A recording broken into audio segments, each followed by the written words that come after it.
দেখুন ঘড়িতে বাজে 11:30। আমি বলেছিলাম মায়ের বাড়িতে গিয়ে বেশিক্ষণ ঘুমাই, ছেলে সেটা একদম প্রমাণ দিয়ে দিয়েছে আপনাদের। এই যে দাদা পড়তে বসেছে, আর দেখুন ভাই এসে কোলে বসে আছে। এসে দাদাকে একসাথে অনেকগুলো হামি দিল, দিয়ে দাদার কোলে বসে আছে। বলছিল পড়তে বসবে, তা আমি বলেছি যে এখন দাদা পড়ছে, দাদা পড়ে নিক, তারপরে তুমি বসো। তখন দাদার কোলে গিয়ে উঠে বসে পড়লো। গুড মর্নিং বন্ধুরা, welcome back to my channel. আশা করি আপনারা খুব খুব খুব ভালো আছেন, আমিও ভালো আছি। আজ একটু বেশিই ভালো আছি, দেখতেই পাচ্ছেন। এখন বাজে 12:15। বাপের বাড়িতে এখনো বিছানা ছাড়িনি, এখনো শুয়ে আছি। ওদিকে রান্নাঘরে টুকটুক আওয়াজ পাচ্ছি, মনে হয় ভাইয়ের বউ রান্না শুরু করে দিয়েছে। আমি তো মা বলেছিল বিছানায় শুয়ে চা খেতে, খাইনি। আমি তো কোনো হেল্পই করলাম না। ও মনে হয় টিফিন সব কমপ্লিট করে ফেলেছে। রান্না বান্না বসে গেছে, যাই উঠে দেখি গিয়ে এবার। উঠি তাহলে এবার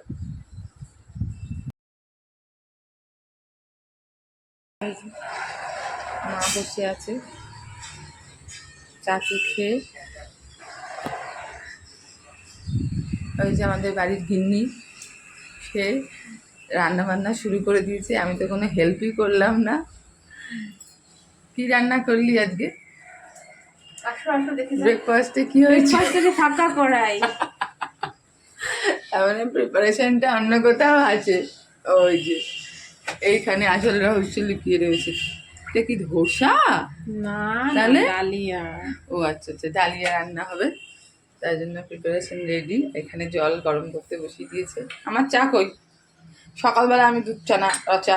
এই কালকে বলেছে আমি সবসময় দুধ চা। না না, বেলায় ওই রচা নাহলে গ্রিন টি। ওই যে ভাইয়ের বউয়ের চা থেকে একটুখানি আর ওই গপুকে দিয়েছিল সেই চাটা, দুটোকে মিলিয়ে গরম করে আমার জন্য একটু রচা নিয়ে নিয়েছি একটা বিস্কুট দিয়ে। আর ওদিকে দাদা ভাইয়ের কাণ্ড দেখুন, দাদাকে পড়তে দেবে না, দাদার বুকের উপর উঠে লাফালাফি করছে। এই চলে ওদের সারা দিন। এই যে রান্না বসেও গেল। একটু আগে ফাঁকা কড়াই দেখলেন, এবার দেখুন রান্না বসেও গেছে। এই যে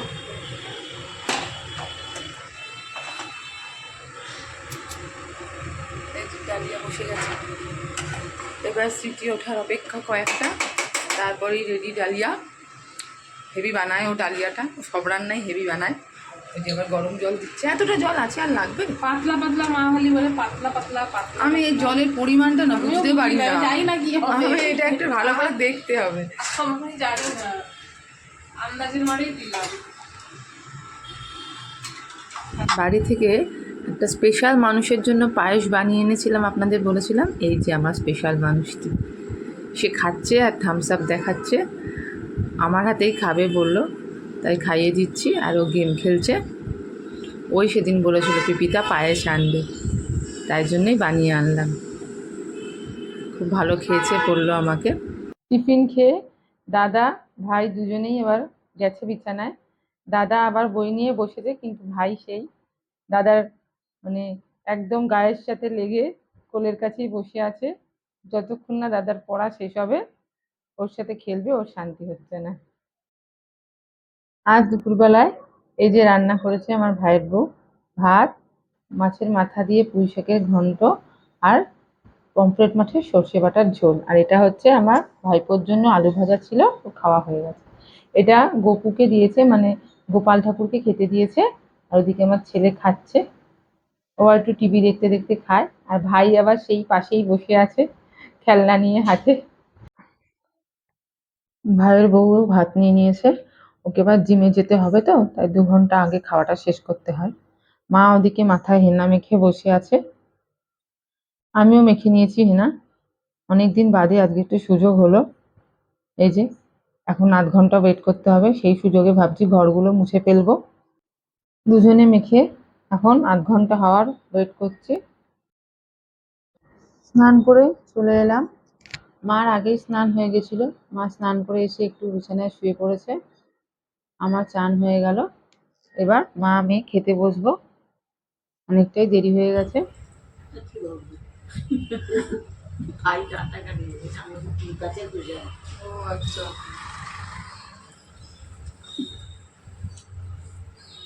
প্রেশার টাইম ঠিক আছে, একটু তেলটা কম লাগবে না? ভালো আছে, শরীরের জন্য ভালো। আমার পুজোকে একটু সব রকম সবজি দিলে বেশি ভালো লাগে দুটো। বুঝেছো কচুরমুখী কুমড়ো আলু গাজর, গাজর দিন মা আমি গল্প করতে করতে বেশ খাচ্ছি। চুলটা আমার ভিজে রয়েছে বলে খুলে দিলাম। আমার চুল শুকিয়ে মার গেছে। চুলটা শুকিয়ে গেছে, আগে স্নান করেছে বলে। তো অনেকদিন বাদে বেশ দুজনে একসাথে খেতে বসে বেশ ভালো লাগছে। নুন কম লাগছে না? আর দাও তো নুনটা। এই টমেটো নুন পড়ে না বর্ষাকালে।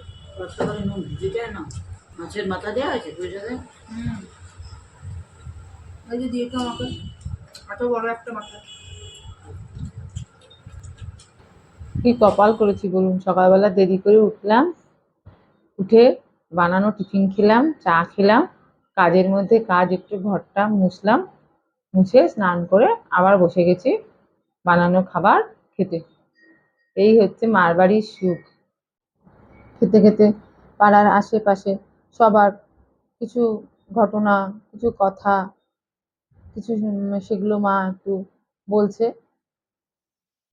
আর আমাদের একটা মানে সামনে প্রোগ্রাম আছে বেড়াতে যাওয়ার, সেটা নিয়ে একটু আলোচনা চলছে খেতে খেতে। এই খাবো, খেয়ে গিয়ে তো আবার ঘুমিয়ে পড়বো। মাথা একে চুলগুলো ভিজে, তার মধ্যে পেটে ভাত পড়েছে, আর বিছানাতে গেলেই একদম ঘুম জড়িয়ে ধরবে। যাই হোক, খাবারগুলো খুবই সুন্দর হয়েছে।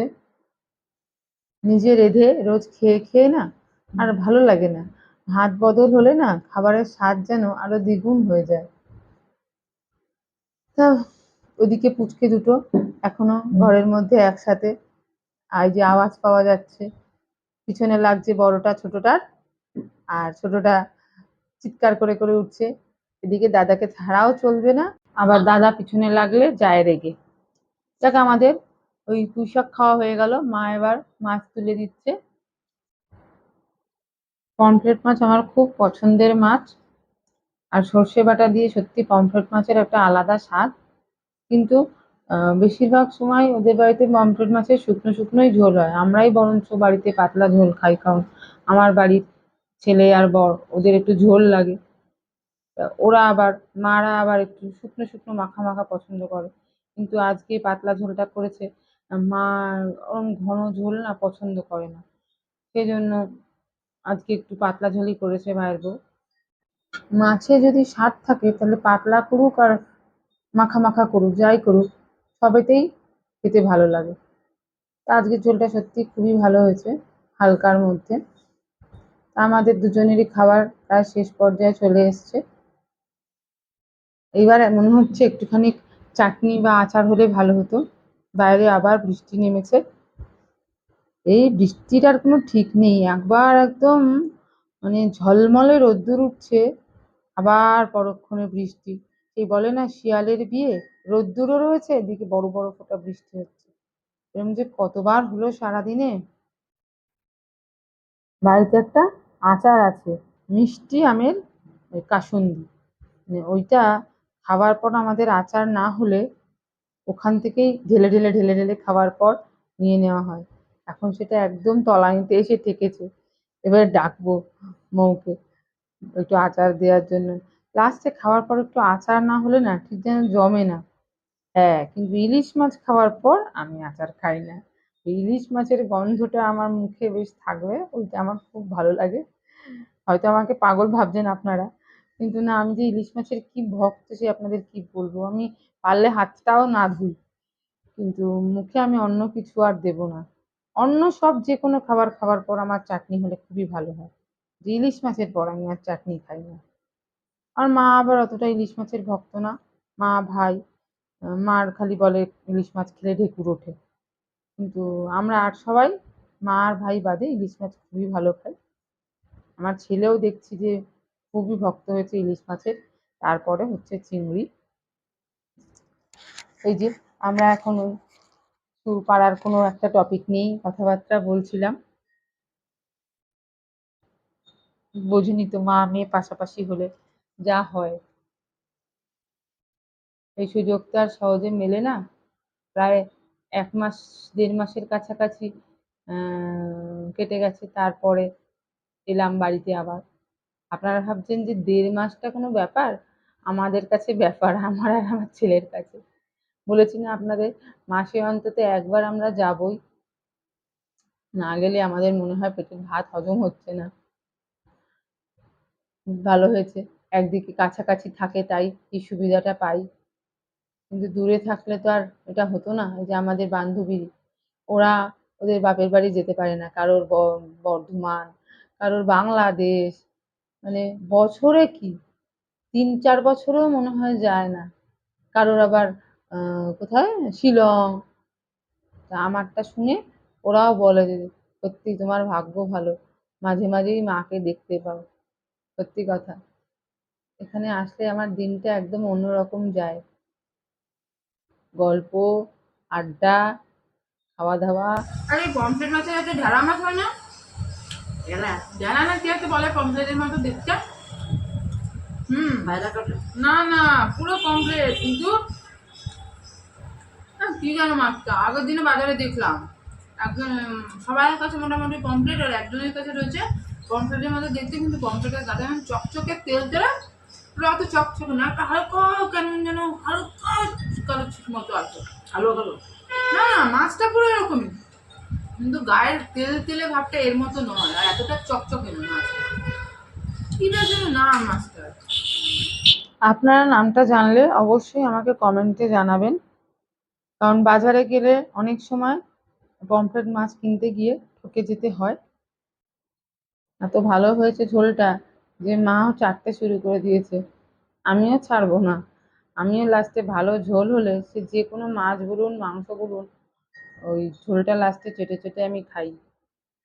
ওই যে ভাইয়ের বউ এসছে, এবার ওকে বলবো দে একটু চাটনি দে, মানে ওই যে মিষ্টি আম কাসুন্দি যেটা বলছিলাম আপনাদের, উফ, কি যে ভালো খেতে, অবশ্যই একবার আপনারা কিনে দেখবেন। ড্রুকের সুইট আম কাসুন্দি অসাধারণ খেতে, মানে একবার খেতে শুরু করলে মনে হবে আরো নিয়ে যাই আরো নিয়ে যাই। সব থেকে বড় কথা, ঢাকনাটা খুললে না, দিতে মানে এলেই জিভে না এমন খেয়ে পারা জল যাচ্ছে চলে না। আসবে, আপনি না টেস্ট করে দিতে পারবেন এসছিস না। যে আমি যখন ঢাকনাটা খুলেছিলাম কতটা তা আছে, ও তারপর আমাকে থেকে বললো লোকটা বেড়ে গেছে। যেটুকু আছে পুরোটা নিয়ে নিতে। নিয়ে তা আমি এটুকু বললাম না, খেয়ে আমার ছেলেও না না, এটা বাবু খুব কিছু ভালো চাই খায়, দিদি। যদি আবার ও বাই বাবা, চান্স খেয়ে বসে রাত্রিবেলা যদি বলে রাত্রিবেলা খাওয়ার পর, চাটনিটা আছে, তখন আবার বিপদে পড়ে যাব। বলি তোমার সবটা এটা শেষ কিন্তু করে দিয়েছো। ফুটে যাবে বলে। তা যাই হোক, হয়ে গেল খাওয়া দাওয়া শেষ, বেশ ভালোই হলো। গল্প করতে করতে কমপ্লিট দুজনে মতো খেয়ে নিলাম, জ্বালা করছে সবারই খাওয়া লাগলে দাওয়া আমার হয়ে কিন্তু গেছে, কিচ্ছু হলো না। কেন? আমরাই দুজন বাকি ছিলাম। এই হিনা না করলে আরো আগে হয়ে যেত খাওয়াটা, হ্যাঁ হিনা করেছি বলে একটু দেরি হলো আমাদের স্নান করে খেতে। আমাদের খাওয়া হয়ে গেছে, ওই যে মা এখন লাস্ট ফিনিশিং চাটছে। আমার পাতের অবস্থা দেখুন, কত কাটাকুটি খেয়েছি। হেভি খেলাম, পুঁই শাকের মাছের মাথা দিয়ে ঘন্ট, আর পমফ্রেট মাছের সর্ষে বাটার ঝোল। দারুণ ছিল রান্নাগুলো, যে ক্যামেরা ধরে আছে সেই রান্নাটা করেছি। আজকের মতো ভিডিও এখানেই শেষ করছি, আবার পরবর্তী দিন আর একটা নতুন ভিডিও নিয়ে আসবো। টাটা। আপনি বলুন টাটা। টাটা।